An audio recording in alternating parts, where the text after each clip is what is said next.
Menulis teks laporan hasil observasi. Menulis teks laporan hasil observasi peristiwa-peristiwa yang diamati. Setelah mempelajari bab ini, kalian diharapkan memahami teks laporan hasil observasi atau LHO dan dapat menuliskannya. Kalian juga dapat memahami informasi, menjelaskan struktur teks LHO, dan menanggapi pendapat teman saat berdiskusi. Selain itu, kalian juga diharapkan dapat menggunakan tanda baca dan tata cara menulis kata dari bahasa daerah dan bahasa asing dengan benar. Teks laporan hasil observasi, tabel informasi, topik, gagasan utama, data dan fakta, paragraf eksposisi, paragraf deskripsi, tanda baca, serta penulisan kata dari bahasa daerah dan bahasa asing. Dalam kehidupan sehari-hari, kalian pasti menemukan banyak peristiwa. Beberapa di antara peristiwa itu mungkin menarik perhatian sehingga kalian ingin mengamati lebih dekat. Terkadang dari menyaksikan peristiwa itu muncul keinginan mencatat. Hal itu bagus supaya kalian dapat terus mengingatnya. Tindakan mengamati berbagai peristiwa, keadaan, dan benda-benda di sekitar disebut observasi. Tulisan yang dibuat berdasarkan hasil pengamatan atau tulisan yang mengemukakan fakta-fakta yang diperoleh melalui pengamatan disebut dengan laporan hasil observasi. Beberapa peristiwa dalam kehidupan sehari-hari mungkin menarik untuk diamati, misalnya pawai sepeda hias, konvoi kendaraan bermotor, kegiatan bongkar muat pelabuhan, dan suasana di terminal. Lihatlah gambar pada halaman sebelumnya. Gambar itu menunjukkan sebuah situasi yang ada di dalam bus kota. Amatilah suasana yang ada dalam gambar. Selanjutnya, diskusikan pertanyaan berikut ini bersama guru dan teman-teman. 1. Seperti apa situasi dalam bus kota itu? 2. Siapa sajakah penumpang bus kota tersebut? Dapatkah kalian menyimpulkannya berdasarkan pakaian yang mereka kenakan? 3. Adakah peristiwa menarik yang kalian lihat pada gambar itu? Marilah kita coba membahasnya. Seperti apa situasi dalam bus kota ini? Menurut kalian situasinya apakah nyaman, panas, menyebalkan, atau bagaimana? Kalau dilihat dari ekspresi wajah penumpang, ada yang tertidur. Ada yang sedang menggunakan atau melihat layar HP-nya dengan santai. Ada yang memangku anaknya sambil melihat pemandangan di luar. Ada ibu-ibu hamil yang sedang memegang perut dengan wajah santai. Begitu juga seorang pria yang duduk sambil memegang kruk dengan wajah santai. Jadi, suasana dalam bus itu adalah nyaman dan menyenangkan. Siapa sajakah penumpang dalam bus tersebut? Dapatkah kalian menyimpulkan berdasarkan pakaian yang mereka kenakan? Menurut saya siapa penumpang dalam bus tersebut agak sulit ditebak karena mereka mengenakan pakaian bebas. Bisa jadi seorang pria yang tertidur itu adalah seorang wartawan. Karena malam harinya menyiapkan berita untuk dimuat di media massa maka kurang tidur di malam hari. Bisa jadi ibu yang hamil itu adalah seorang ibu rumah tangga yang akan memeriksakan kehamilannya di klinik kesehatan. Lalu seorang ibu yang sedang memangku anaknya bisa jadi adalah seorang ibu rumah tangga yang akan pergi ke toko swalayan dengan mengajak anaknya. Wanita muda yang memegang HP bisa jadi adalah seorang mahasiswa. Kemudian pria yang duduk sambil membawa kruk adalah seorang atlet tunadaksa. Silakan kalian boleh menafsirkan menurut pemahaman kalian masing-masing. Adakah peristiwa yang menarik yang kalian lihat pada gambar itu? Menurut saya peristiwa menariknya adalah mereka menikmati perjalanan yang sedang mereka alami dengan menaiki sebuah bus. Tidak ada satupun penumpang yang terlihat sedih atau merasa tertekan karena ada suatu masalah. Jadi bagi saya itu adalah suatu peristiwa yang menarik. Kalian juga boleh menafsirkan yang lain. Silakan kalian belajar menafsirkan suatu hal yang positif dengan melihat dari sisi kebaikan atau manfaatnya. Selanjutnya, marilah kita mulai pembelajaran ini. A. Mengenal teks laporan hasil observasi. Teks yang akan kalian baca adalah laporan hasil observasi seorang peserta didik SMP terhadap situasi dalam bus kota yang ditumpanginya. Bacalah teks ini dengan baik.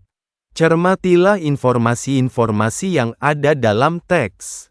Menemukan informasi dalam teks laporan hasil observasi. Penumpang bus kota. Bus kota adalah alat transportasi umum atau transportasi publik yang digunakan antara satu tempat ke tempat lain dalam suatu area perkotaan. Keberadaan bus kota membantu transportasi masyarakat perkotaan. Masyarakat perkotaan yang menggunakan jasa layanan transportasi bus kota ini disebut dengan penumpang bus kota.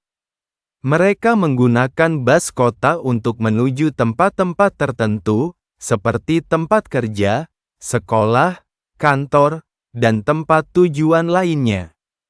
Bus kota beroperasi setiap hari di dalam kota dengan jadwal operasional sekitar pukul 5 WIB sampai dengan pukul 20 waktu Indonesia Barat. Pada pukul 7 waktu Indonesia Barat, bus kota nomor 17 melaju di sepanjang Jalan Jenderal Sudirman. Aktivitas penumpang di dalam bus kota cukup beragam. Sebagian penumpang sedang melihat-lihat layar ponsel mereka. Seorang laki-laki berumur sekitar 50 tahun dan mengenakan kemeja biru sedang berbicara melalui ponsel. Beberapa orang penumpang lain berdiri sambil berpegangan pada handle grip. Kebanyakan penumpang bus kota merupakan anak sekolah dan pegawai kantor. Itu terlihat dari seragam mereka. Seorang peserta didik berseragam SMP berdiri tepat di belakang sopir. Posisinya menghadap ke arah penumpang bus kota yang lainnya. Seorang ibu hamil duduk 1 meter darinya. Tepat di depan peserta didik itu, seorang ibu lain duduk sembari memangku anak balitanya. Tidak jauh dari ibu itu, duduk seorang laki-laki penyandang disabilitas atau difabel dengan kruk yang disandarkan pada kursi. Ibu hamil, ibu dengan anak balita, dan seorang laki-laki penyandang disabilitas adalah penumpang prioritas. Penumpang prioritas merupakan penumpang yang didahulukan untuk mendapatkan tempat duduk dalam transportasi umum, seperti bus kota, pesawat terbang, dan kereta api. Jelajah kata. Dalam teks tersebut kalian menemukan kata-kata yang berhubungan dengan keadaan yang diamati penulis.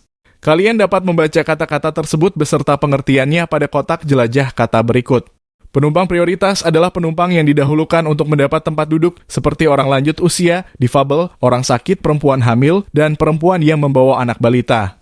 Difabel adalah sebutan lain bagi penyandang disabilitas. Penyandang disabilitas adalah orang yang memiliki keterbatasan fisik, intelektual, mental, dan atau sensorik. Menghandle grip adalah gantungan pegangan tangan di bus kota. Balita adalah singkatan dari bawah 5 tahun atau usia anak rentang 2-5 tahun. Kruk adalah tongkat atau alat bantu berjalan untuk orang dengan keterbatasan fisik. Arti dari kata-kata tersebut juga dapat kalian telusuri dalam Kamus Besar Bahasa Indonesia, dalam kurung KBBI, kecuali menghandle grip. Kata dari bahasa Inggris dapat ditemukan dalam Kamus Bahasa Inggris. Selain dalam bentuk cetak, KBBI juga tersedia dalam bentuk kamus digital dan kamus online. Kalian dapat mengaksesnya melalui laman https://kbbi.kemdikbud.go.id/ dengan langkah-langkah berikut. 1. Ketik alamat https://kbbi.kemdikbud.go.id/ melalui mesin pencarian di internet. Selanjutnya, ketik kata dasar dari kata atau istilah yang ingin kalian cari tahu artinya. Misalnya untuk kata difabel, kalian dapat mengetik huruf D sebagai huruf awal, maka kalian dapat menemukan kosakata yang diawali huruf D termasuk kata difabel. Kalian dapat mengeklik kata itu dan artinya akan muncul. 2.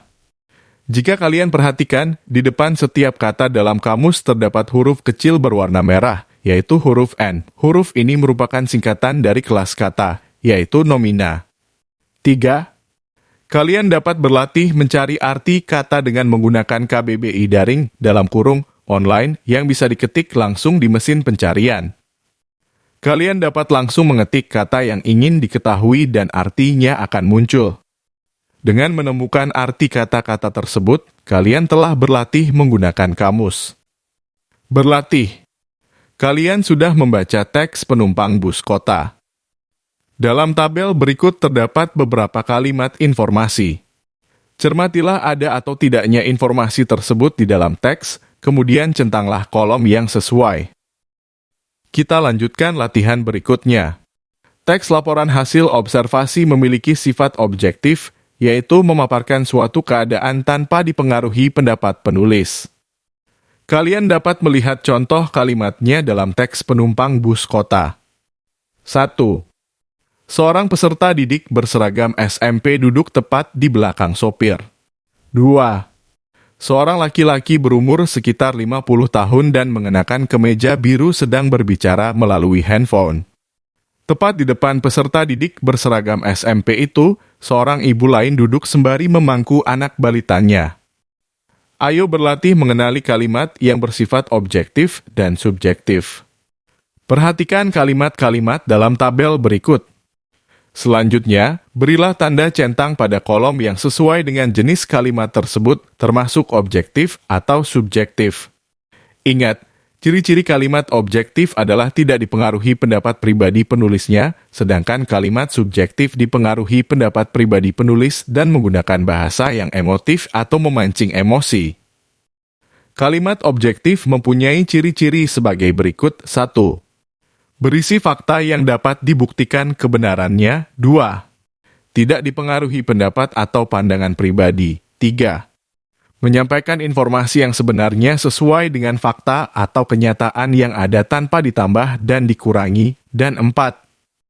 Tidak menggunakan kata-kata yang subjektif dan emotif atau kata yang menyebabkan orang emosi, marah, sedih, dan ragu-ragu seperti kata sangat, sekali, luar biasa, kira-kira, mungkin, dan barangkali.